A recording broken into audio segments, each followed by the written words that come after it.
জুৰিয়াৰ যুৱ ব্যৱসায়ী নুৰ জামাল আজি 10 দিন ধৰি ৰহস্যজনক নিৰুদ্দেশ হৈ থকাত আতংকিত পৰিয়ালবৰ্গ।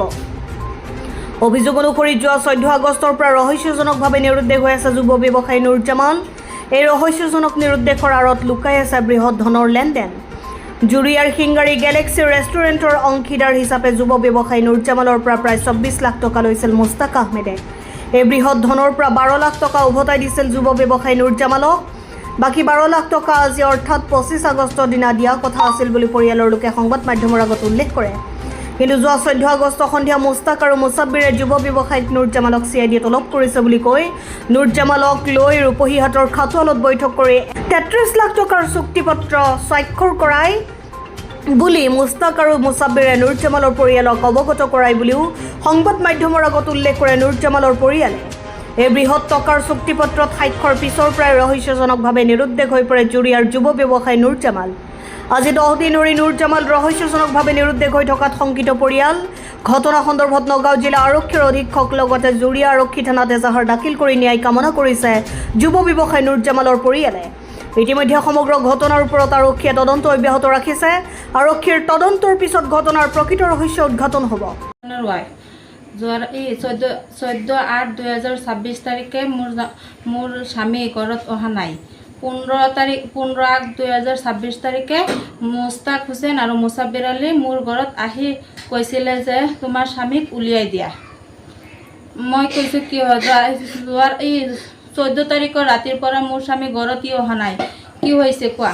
বাদে মুস্তাক আৰু মুছাব্বিৰে ক'লে যে যোৱা ৰাতি মই CID তলত পৰিছে বুলি মই মুস্তাক আৰু মুছাব্বিৰে ক'লে। মই নুৰ জামাল হুছেইনক লগত লৈ গৈছিলোঁ, ক'ত লৈ গৈছিলে সেইবিলাক মই নাজানো। তাত বুলি চহী কৰিছে 33 লাখ টকা।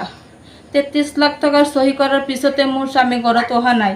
গতিকে দয়ালু মহোদয়ে জুৰিয়া আৰক্ষী থানাত মোক স্বামীক উদ্ধাৰ কৰি দিয়ক।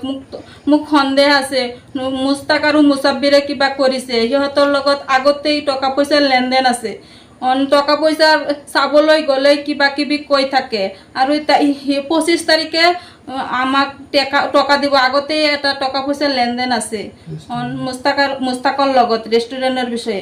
টকা চাবলৈ গ'লে কিবা বয় বাবুকি দিয়ে হেন মোৰ স্বামীক কিবা ষড়যন্ত্ৰত পেলাই দিয়ে। গতিকে এইটোৱে সন্দেহ আছে মুস্তাক মুছাব্বিৰে মোৰ স্বামীক কিবা কৰিছে, নহ'লে আজিলৈকে মোৰ স্বামীক কোনোবাই যোগাযোগ কৰা নাই।